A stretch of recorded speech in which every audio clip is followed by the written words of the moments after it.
हाँ तो स्टूडेंट्स, ये रही आपकी लर्निंग असेसमेंट नंबर 6.2 जिसमें हमें वो कहता है the voltage across a 2 microfarad capacitor, यानी कि एक कैपेसिटर है जिसका जो कैपेसिटेंस है वो हमारे पास है 2 माइक्रोफैरड, जिसे मैं यहाँ पे मेंशन किए देता हूँ C is equal to 2 microfarad. ठीक है, आगे बच्चों वो कह रहा है कि जिसकी मतलब कि वोल्टेज जो उसके क्रॉस हैं वो आपको फिगर ए में दिखाए गए हैं। ये आप उसके फिगर थी बच्चों, मैंने ड्रा कर दिया। ठीक है, तो वो कहता है डिटरमाइन करें the wave form for capacitor current. हमने कैपेसिटर की करंट फाइंड आउट करनी है। तो देखो बच्चों, मैं आपको उसका फार्मूला बताता हूँ। जैसा कि आप सब जानते हैं, कैपेसिटर की करंट फाइंड आउट करने का फार्मूला होता है I of T is equal to capacitance into derivative of voltage according to time.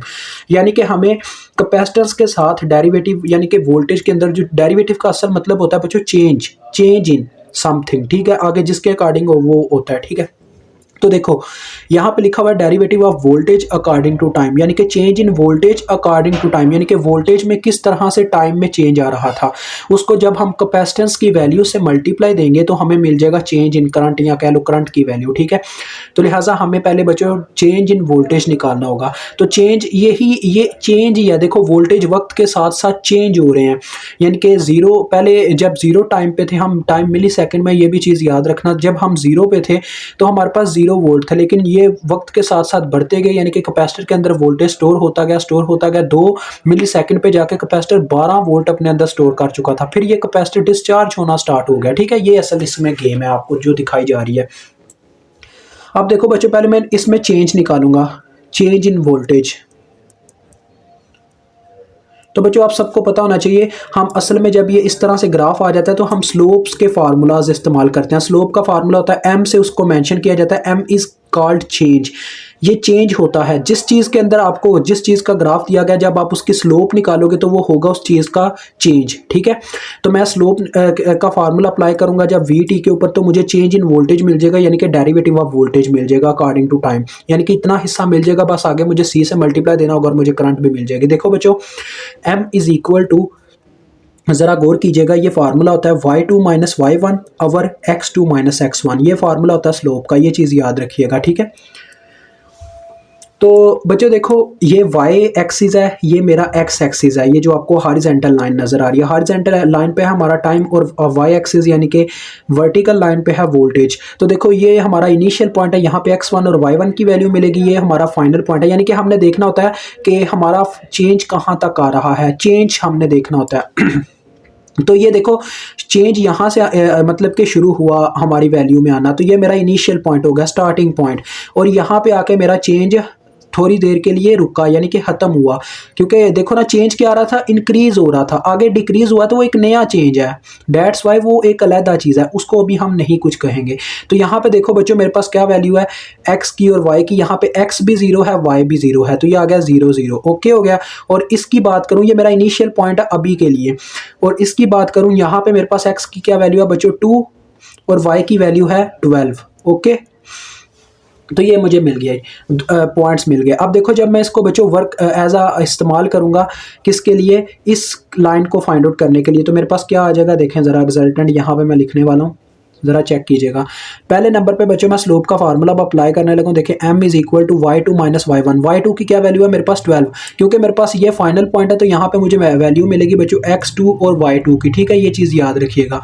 और ये मेरा इनिशियल पॉइंट है, तो यहाँ पे मुझे वैल्यू मिलेगी x1 और y1 की। ठीक है। तो देखो मैं फार्मूले में वैल्यूज पुट करने लगा हूँ, y2 minus y one, 12 minus 0, ये आ गया। उसके बाद बटे में देखो बच्चों, x2 माइनस x1, x2 कितना 2 माइनस x1 जो कि 0 है। और देखो बच्चों, आपको इतना याद रहना चाहिए कि टाइम मिली में दिया गया है। अगर टाइम मिली में है तो इसके साथ मतलब कि इसके बटे में ऐसे मिली है, तो आपको पता होना चाहिए जब मिली ऊपर जाता होता है तो वो किलो बन जाता होता है, ये चीज़ याद रखना। तो ये आ जाएगा इस तरह से, देखो 12/2, साथ में ऐसे ये मिली ऊपर जाके किलो बन चुका होगा, तो 2 1 बार 2 6 बार 12, तो ये आ गया 6 किलो, 6 किलो यानी कि 6K। ठीक है, ये ऐसे आपने मेंशन करना है 6K, बस 6K लिख दो, या 6 multiply by 10 power is minus 3, 10 power is 3 लिख दो, क्योंकि किलो का मतलब आपको पता है 1000 होता है, तो 1000 को हम 10 की पावर 3 भी लिख सकते हैं। और ये हमें कब मिला, यानी कि कब चेंज इन वोल्टेज मिला, जब हम इतने मतलब के टाइम में थे, यानी 0 से लेके हमारा टाइम था 0 से लेकर 2 मिली सेकेंड तक का, ठीक है। तब हमें इतना चेंज मिला। अब हम चेंज निकालेंगे बच्चों, देखो आगे स्लोप का नया हिस्सा शुरू हो रहा है जहाँ से डिक्रीज यानी कि एक नया चेंज शुरू हो रहा था। अब ये इसका इनिशियल पॉइंट होगा क्योंकि यहाँ से चेंज आना स्टार्ट हुआ। इनिशियल पॉइंट में कौन सी वैल्यूज मिल रही होती हैं, x1 और y1 की, ये चीज़ हमेशा याद रखना। और ये अब हमारा फाइनल पॉइंट है क्योंकि यहाँ तक आके चेंज खत्म हो गया, यहाँ पे चेंज रुक गया। तो देखो बच्चों यहाँ पे हमारे पास x1 की क्या वैल्यू है, x की क्या वैल्यू है 6 और y की वैल्यू 0 हो चुकी हुई है। देखें y 0 हो गया लेकिन x 6 है। और ये हमारे पास फाइनल पॉइंट है, तो फाइनल पॉइंट पे हमेशा x2 और y2 मिलता है। तो अब ये हमारा x2 और y2 है और वो हमारा x1 और y1 बन चुका है। अब आप अपनी स्लोप निकाल लो। देखो यहाँ पे मैं निकालने लगा इसके लिए y2 माइनस y1 फार्मूला। देखो बच्चों y2 0 है, 0 माइनस y1 हमारा 12 है, और बटे में फिर से x2 माइनस x1 तो 6 x2 है माइनस x1 जो कि 2 है। और आपको पता है इनके साथ मिली है वो किलो आप बाद में लगा लीजिएगा, अभी आप वैसे ही निकाल लें। देखो बच्चों ये आ गया -12/4।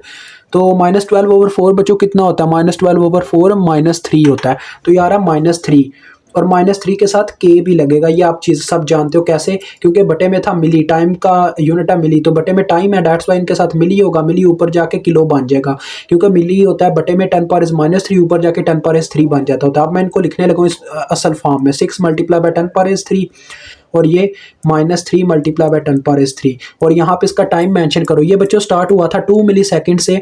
देखो 2 मिली सेकेंड से ये चेंज स्टार्ट हुआ था और 6 मिली सेकेंड तक हमने निकाला, तो ये आ गई, ठीक है।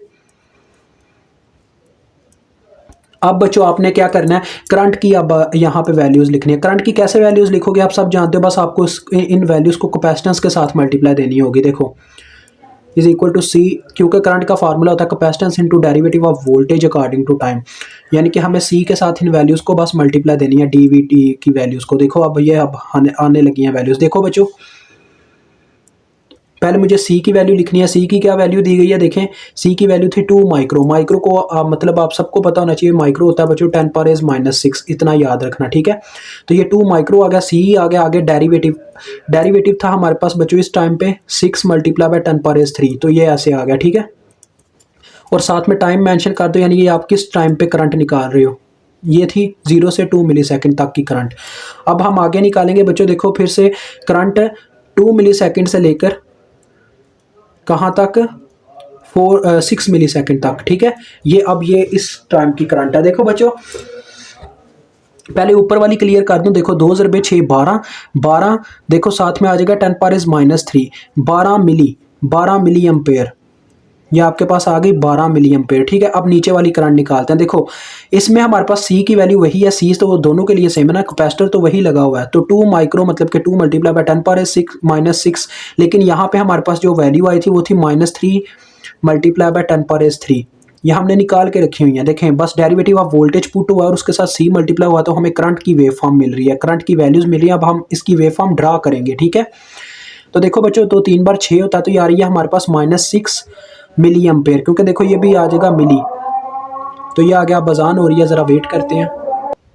तो देखिए स्टूडेंट्स ये आपके सामने हमने इनकी वैल्यूज़ निकाल ली थी। तो अब हम ग्राफ ड्रा करने लगे हैं, ज़रा गौर कीजिएगा। ग्राफ कैसे ड्रा करना है बच्चों आपने देख लेना। करंट के अकॉर्डिंग आप ग्राफ ड्रा करने लगे हो, मिली ऊपर मेंशन कर दीजिएगा जैसे उन्होंने वोल्ट मेंशन किया था। देखें इस तरह से करंट आपने लेनी है बच्चों वाई एक्सिस पे आई ऑफ टी इंटू आगे उसका यूनिट लिखना होता है। अम्पेयर में नहीं हम लिखेंगे, हम लिखेंगे मिली एम्पेयर में है हमारे पास, ठीक है। उसके बाद वाई एक्सिस पे उसी तरह से आप क्या करोगे, टाइम ले लोगे जैसे आपने वोल्टेज के लिए आपको दिया गया था। तो ये मेरे पास आ गया वाई एक्सिस, यहाँ पे टाइम इन मिली सेकेंड है मेरे पास, ये भी मुझे यहाँ पे मेंशन करना है। तो 0 फिर 1 फिर 2 फिर 3 फिर 4 फिर 5 एंड लास्ट पे 6। तो देखो बच्चों टाइम के अकॉर्डिंग चलते हैं और देखते हैं ये कहाँ तक वैल्यू जाती है। देखो मैक्सिमम वैल्यू और मिनिमम वैल्यू पहले ही मेंशन कर दो यहाँ पे। बच्चों हमें जो मैक्सिमम करंट की वैल्यू मिली है, अभी तक सारी वैल्यूज़ आपने देखनी होती हैं जितनी आपके पास आई हूँ। पॉजिटिव में हमें मैक्सिमम वैल्यू मिली है 12 मिली, तो यहाँ पे मेंशन कर दो 12। ये मैंने 12 मेंशन कर दिया, मिली लिखने की ज़रूरत नहीं है, वो आपने पहले ही उसे बता दिया कि हमारी वैल्यूज़ मिली में है, ठीक है। और नेगेटिव में हमें उसके बाद 12 से छोटी वैल्यू मिली है -6, तो डायरेक्ट -6 यहीं पे मेंशन करो। उसके बाद कोई वैल्यू नहीं मिली, मतलब कि यही दो हैं, तो लिहाजा बस ये मेंशन कर दी। अब बच्चों ये 12 हमें करंट कब तक हमारे कैपेसिटर मतलब हमारा कैपेसिटर कब तक 12 मिली एम्पेयर करंट देता रहा, जब तक हमारा टाइम 0 से 2 मिली सेकेंड तक रहा। तो ये इस तरह से इसकी वेव आएगी, यानी कॉन्स्टेंट आएगी।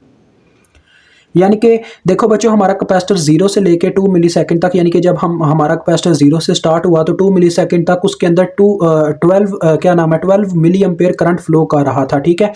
जो ही हम 2 मिली सेकेंड पे आए तो एकदम से फिर क्या हुआ, झटका लगा, यानी कि उसे एकदम से उसने क्या किया, करंट को अपने अंदर स्टोर करने की बजाय दोबारा से वापस मतलब कि रिलीज करना शुरू कर दिया। तो फिर देखो 2 मिली सेकेंड से 6 मिली सेकेंड तक हमें क्या मिला, यानी कि हमें -6 मिली एम्पेयर करंट मिली। तो यहीं से आपका ग्राफ ड्रॉप हो गया, मतलब कि नीचे की तरफ आ गई वेव आपकी। तो ये फिर इस तरह से यहाँ पे -6 कांस्टेंट चलती रही, यानी कि -6 मिली एम्पेयर हमें हमारा कैपेसिटर करंट देता रहा 6 मिली सेकेंड तक। और यहाँ पे आप इसको ला के अटैच कर दोगे और ये आपका ग्राफ बन गया, ठीक है। ये आपकी वेव फॉर्म थी, मुझे उम्मीद आपको समझ आ गई होगी। नेक्स्ट क्वेश्चन भी काफ़ी ईजी है, इंशाल्लाह उसको हम नेक्स्ट करेंगे। अभी इजाज़त दें।